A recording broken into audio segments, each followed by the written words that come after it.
Today we want to share with you the PowerPoint slideshow.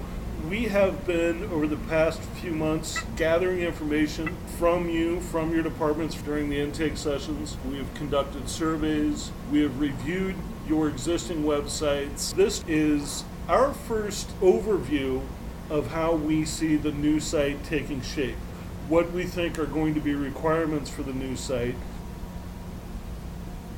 Now we're beginning to present ideas back to you and our thinking back to you on how we're going to actually build the new RAS website.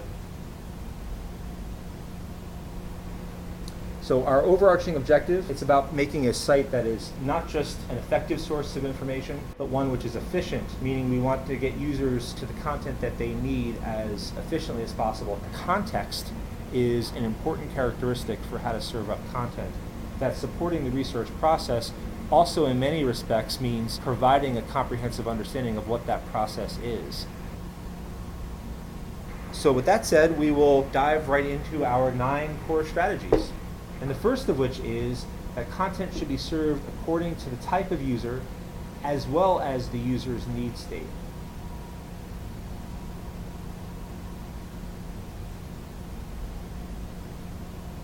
Not only will we have internal and external RAs, PIs, members of different administrative portions of the infrastructure.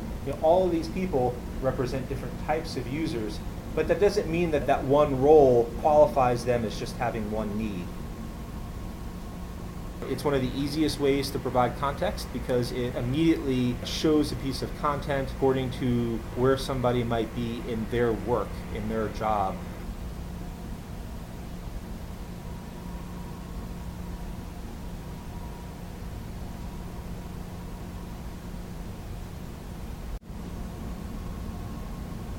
Whether that's identifying a funding source or funding opportunity, getting help from their GCO, or even identifying who their GCO is, that's a significant and easy way for people to find content in as few clicks as possible. When a user were to come and click on a particular process point, we would then serve up related content according to that step in the overall process.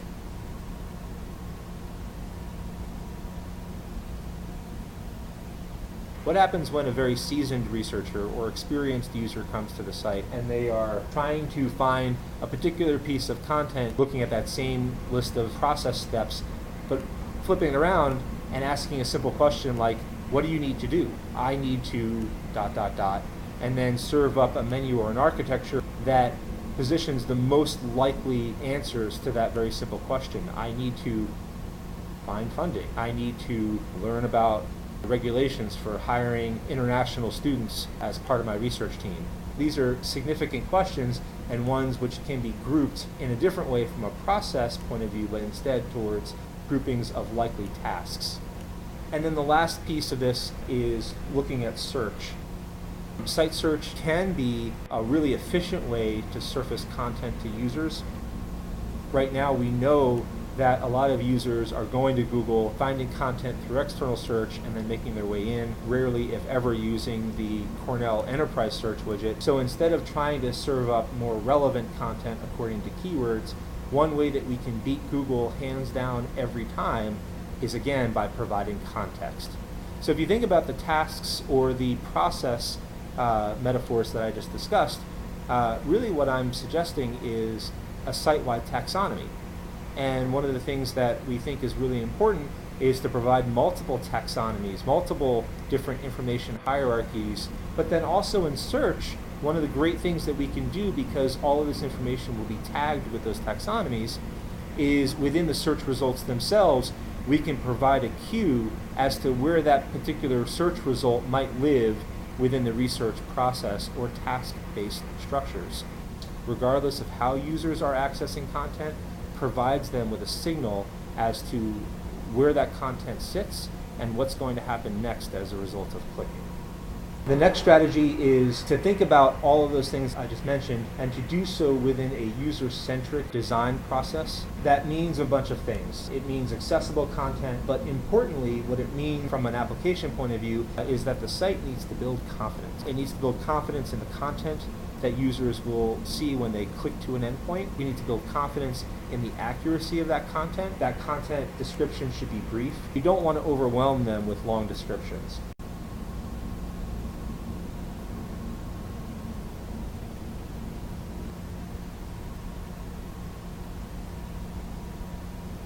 We want to provide them with the information that they need to demonstrate context, as well as other supporting assets, whether that's people or departments or other helpers that's going to help them evaluate that the content is appropriate and that they found the right place. One of the very simple tools that we might provide is automated time and date stamps of the last time that piece of content was updated. Recognize that there is some content that is more sensitive, that there needs to be multiple tiers of access to that content. Publicly available content. The second tier, you will find descriptions of that content if you were to authenticate and you had access, but it might not be the content itself. And then that last tier is if you were to fully authenticate the actual piece itself, that actual piece of content that you desire, or it might also be content that isn't even summarized in that second tier because it is of the utmost sensitivity and we don't want to make it publicly available. The third strategy is that we want to correctly position support. That might sometimes mean individual people, but that also might mean general departmental support and wayfinding when it comes to routing people to human helpers in context of content or process steps.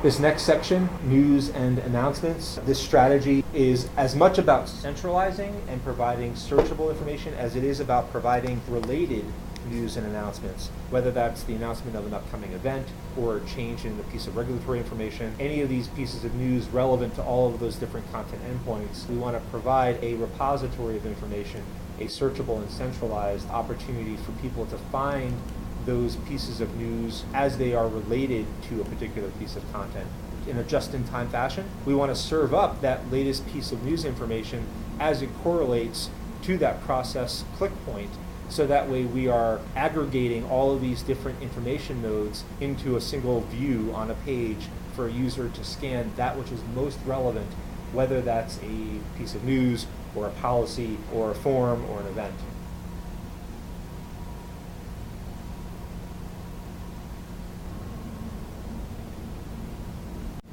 Number 5, contextual help.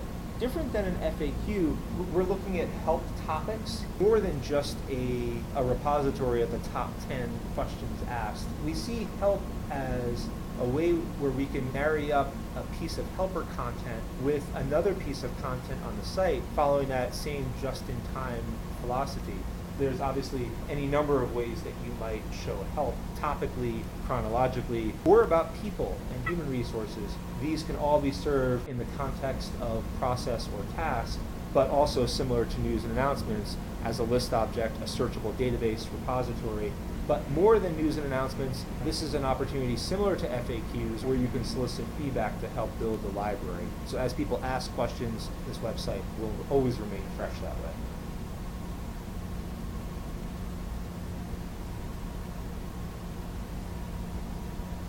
Events, a single source location for events.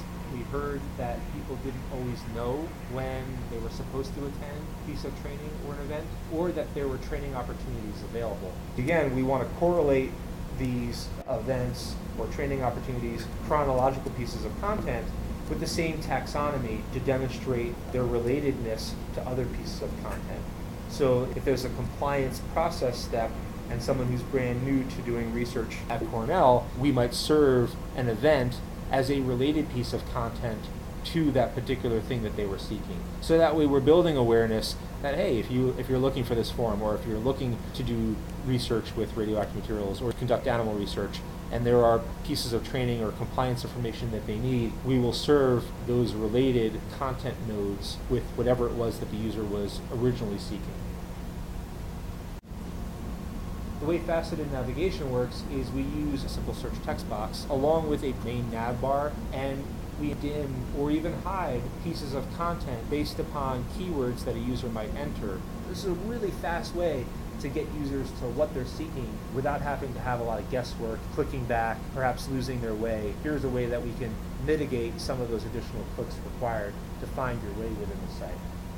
Faceted navigation allows us to surface multiple filters that inclusively show content. And different than the traditional navigation, I might be able to select multiple paths of content that would then get displayed inclusively. The more keywords I add in and the less checkboxes I check, the more refined those results are going to look like within the menu system.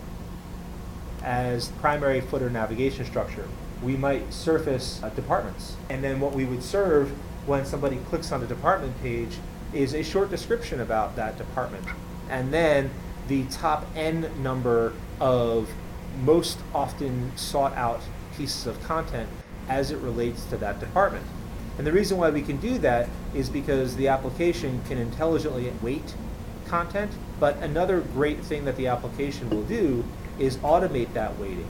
So as users begin to work with content over time, the application will learn, based upon the number of clicks and click tracking, those pieces of content that have become more important to the application and to users by monitoring and automating based upon click attribution over time.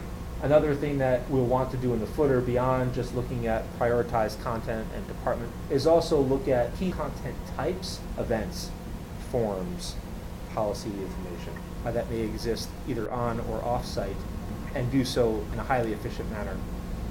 And then lastly, we can leverage this taxonomy in the content administration view by really taking advantage of it in a update once and deploy everywhere model, meaning every single place that a particular piece of related content might exist will not require a content administrator to update it in every single location. That we only need to update that one particular piece of content at its source location, and because of the relational structures that we've established, it will automatically be updated wherever it's served in whatever context. We also know that there are some existing dead links. We want to automate the management of those outages as much as we can. If a user clicks on a piece of content and the content returns a 404 message, then the content administrator who authored that particular piece of content should receive an alert that says, hey, a user just tried to find this thing that you made and they can't find it.